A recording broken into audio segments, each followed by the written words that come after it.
નમસ્કાર દર્શક મિત્રો, આજના રોજ જો કે તમે જોઈ રહ્યા છો કમઠાણ મૂવીનું પ્રીમિયર આઇનોક્સ રેસકોર્સ પાસે આનું ચાલી રહ્યું છે. આપણે એમના ડિરેક્ટર, પ્રોડ્યુસર અને એમના કલાકારો જોડે એક નાની મુલાકાત લઈએ. ધ્રુવનાથ સર, તમને આ કમઠાણ મૂવીમાં શું વધારે રુચિ બનાવી રહ્યું છે? શું તમને ઇન્ટરેસ્ટિંગ લાગી રહ્યું છે? જો કમઠાણનો સૌથી ઇન્ટરેસ્ટિંગ પાર્ટ એ છે કે આપણા ગુજરાતી સાહિત્યની એક ખૂબ જ ફેમસ કૃતિ છે.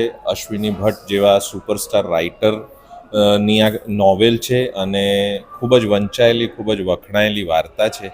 અને જ્યારે આપણે ગુજરાતી ફિલ્મો હાલ કેવી બની રહી છે આપણે જોઈએ છીએ, તો એમાં એક વધુ નવો પ્રયોગ કે જેથી પ્રેક્ષકોને વધારે સારી રીતે મનોરંજન મળી શકે, એના માટે અમે આ કૃતિ પરથી ફિલ્મ બનાવવાનું નક્કી કર્યું. દીપ સર, જેવું કે કહી રહ્યા છે કે કમઠાણ મૂવીમાં તમારો એક કિરદાર છે, તમારો એક કલાકાર છે, તો તમારો એક કલાકારની એક નાની ઝલક અમારા દર્શક મિત્રોને તમારા મુખથી. એટલે મારું જે અંદર શરીર જે મેં વધારેલું છે ને મૂવીમાં, એટલે એની એક ઝલક આપું એટલે લગભગ 150 સ્ક્વેર ફીટ થઈ જશે.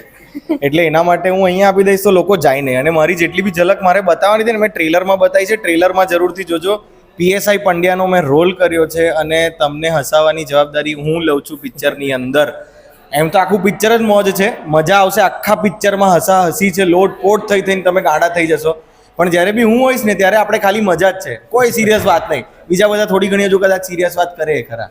અને ખાસ જો કમઠાણ જેમણે વાંચેલી હશે એમને સબ ઇન્સ્પેક્ટર પંડ્યાનું પાત્ર બિલકુલ યાદ હશે.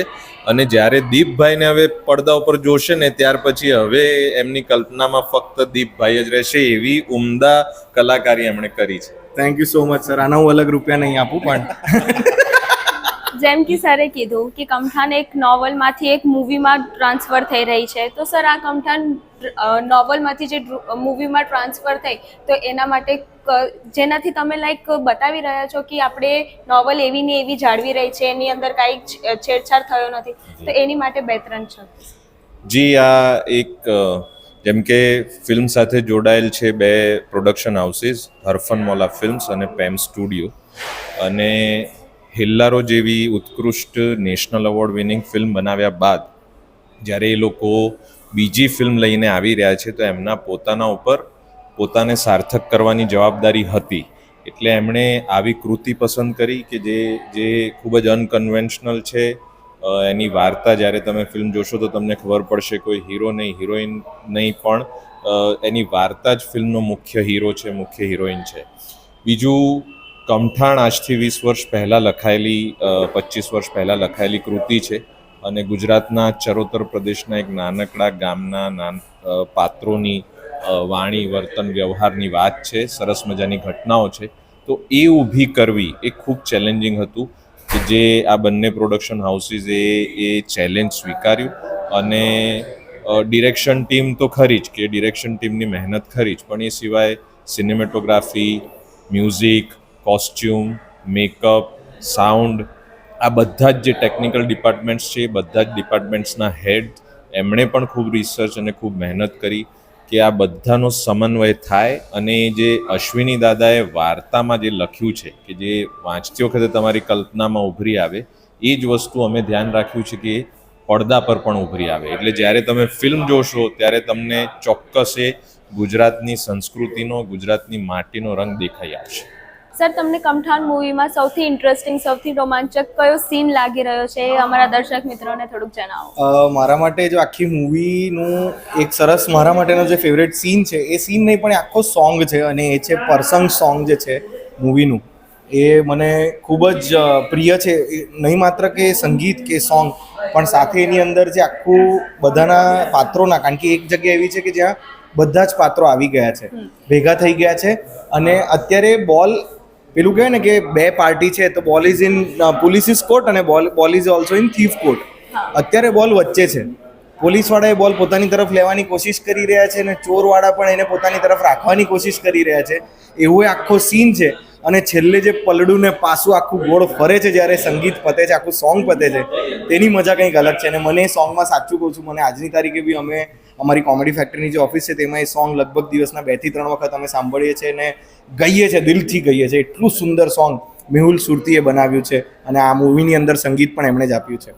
અને દીપભાઈને હજી હું એક બીજો પ્રશ્ન પૂછીશ જે પ્રેક્ષકોને જાણવાની ખૂબ મજા પડશે કે આ તમે સીનની વાત તો કરી, પણ કેમેરાની પાછળ ફિલ્મના શૂટિંગ દરમિયાન કોઈક સરસ મજાની વસ્તુ થઈ હોય કે જે તમે પ્રેક્ષકો સાથે અમે છે ને અમે શૂટ કરી રહ્યા હતા વસો ગામમાં, અને વસો ગામમાં બહુ બધા તળાવ છે. તો એ તળાવમાં મગર જોવા બહુ મળતા હતા. તો હવે શૂટ પરથી કોઈને જવાનું અલાઉડ નહોતું ત્યાં આગળ, પણ અમને એક દિવસ ખાલી હતો ને તો અમે ત્યાં ગયા. અમે ખાલી મગરની બે નાકના પેલા બે ભૂંગળા હોય ને તે ખાલી પાણીમાંથી બહાર નીકળીને અંદર જતા જોયા. પણ અમે આખા સેટ પર એમ વાત ફેલાઈ દીધી કે અમે તો આખો મગર જોયો. અને બધા લોકોને જે છેલ્લી તારીખ સુધી બળતરા થયા એક એ, અને સાથે એક દિવસ જમતી વખતે પાપડી પતી ગઈ હતી. તો એક તો ગુજરાતીઓને જમવાનું એક તો બહુ શોખ, તેમાં પાપડી પતી ગઈ તો મહારાજને દોડાયા. શિફ્ટ રાતની હતી, 1 વાગે જમણવાર ચાલુ થયો, રાતનો ડિનર અમારો ચાલુ થયો. મહારાજને તાત્કાલિક દોડાયા પાછા સેટ પરથી એમની જગ્યાએ, ને કીધું પાપડી બીજી શેકી લાવો. અને મહારાજ બી એટલા ખુશ થઈ ગયા કારણ કે પાપડી એમના ઘરે વણેલી ને બનેલી હતી. તો ઉત્સાહમાં ગયા અને પાપડી લઈને આવ્યા પણ ખરા. અને એની જે મજા આવી હતી એ બહુ જ મોજેદાર, આમ ખાવાનું પીવાનું જલસા કરવાવાળું સેટ હતું અમારું કમઠાણનું. કમઠાણ મૂવીમાં તમે પ્રોડ્યુસર છો, તો મેમ તમને પ્રોડ્યુસિંગ કરવાની ઇન્ટરેસ્ટ કઈ રીતે આવી? તમને શું આ મૂવીમાં ઇન્ટરેસ્ટિંગ લાગ્યું જેનાથી તમે આ મૂવી પ્રોડ્યુસ કરી રહ્યા છો? અમારા પપ્પા, મમ્મી અને મોટા ભાઈ છે એને અમે આખું ગુજરાતી કલ્ચર અને સાહિત્ય સાથે ખૂબ જોડાયેલા છે ઊંડાણથી. અને જેવી રીતે બીજી બધી સ્ટેટ આગળ છે એવી રીતે અમને બી એમ થયું કે ગુજરાતની અંદર આપણે બી આગળ એક નાનું પગલું ભરવું જોઈએ. એથી અમે થયું કે પ્રોડ્યુસ કરીએ. અને એમાં અમને અશ્વિની ભટ્ટની કથા સાથે, હરફન મૌલા સાથે અમને કામ કરવાનો મોકો મળ્યો. અને એની ખૂબ આખી ટીમ, જે મ્યુઝિશિયન છે, ડાયરેક્ટર છે, અને એવરી કાસ્ટ લાઈક છના કાકા, પી.આર. રાઠોડ, પંડ્યાજી છે, રગલાજી છે, all are doing so nice job. So અમને બી થયું કે આ પ્રોડ્યુસ કરવાનું અમને બી મજા આવી. અને અમારું આ ફર્સ્ટ પગલું છે, પણ સફળ પગલું છે.